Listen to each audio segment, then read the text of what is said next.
पूर्व विधानसभा मतदार संघ के संतोष साळवे ये बहुजन मुक्ति पार्टी के उम्मीदवार हैं, जो अपने कई सारे समाज कल्याण के विषयों को लेकर इलेक्शन में उतरे हैं। से आप उम्मीदवार है, क्या है?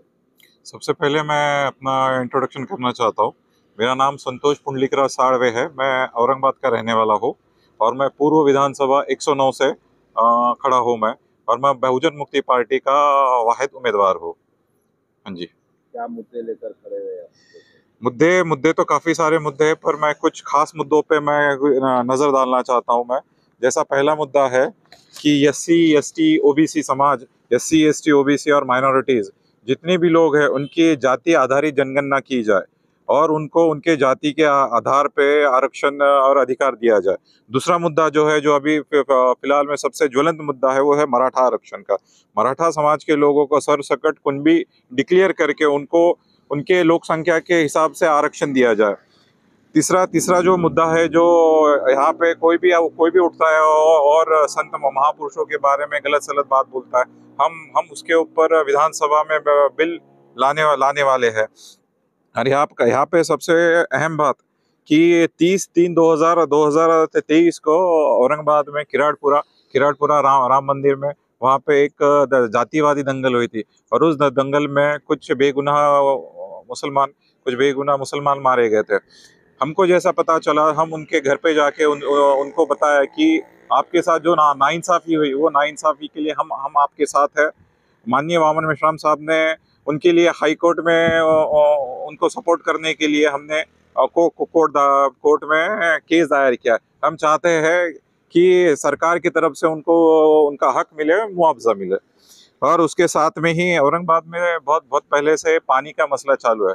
तो मैं चाहता हूँ कि औरंगाबाद में जो पिछले 500 साल से जो नहर अंबरी का चालू था, कुछ सालों से वो बंद पड़ा है।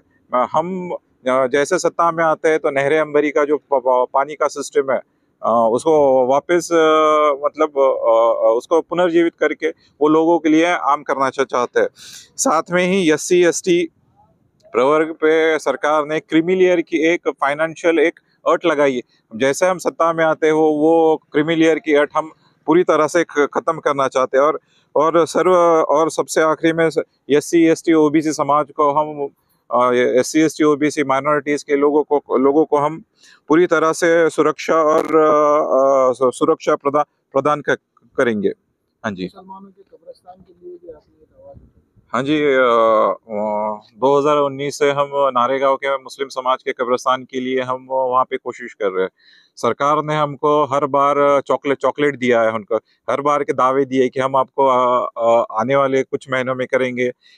अब तक 3 कलेक्टर बदल गए हैं, पर अभी तक किसी ने वो ज़मीन हमारे नाम पे नहीं की। हमने आखिरी लॉकडाउन लगने के बाद हमने वहाँ पे एक मोर्चा निकाला था। उस मोर्चा में कम से कम 1,500 से 2,000 पब्लिक थी। जब वहाँ पे मॉब देख के सरकार ने वहाँ पे 24 घंटे के अंदर हमको 3 लेटर इशू किए। तब सरकार ने कहा उसके अंदर कलेक्टर कि जैसा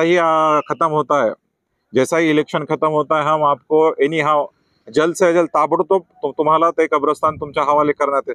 अगर वो जल्द से जल्द अपनी बात से मुकरते हैं तो हम और बड़ी पैमाने पे महाराष्ट्र भर में हम ये मुहिम चलाएंगे और मुस्लिम समाज के लिए, नारेगांव के लिए हम कब्रस्तान तकसीम करके लेंगे। आपने आपके वचननामे में बॉन्ड बिल दिया है, क्या है?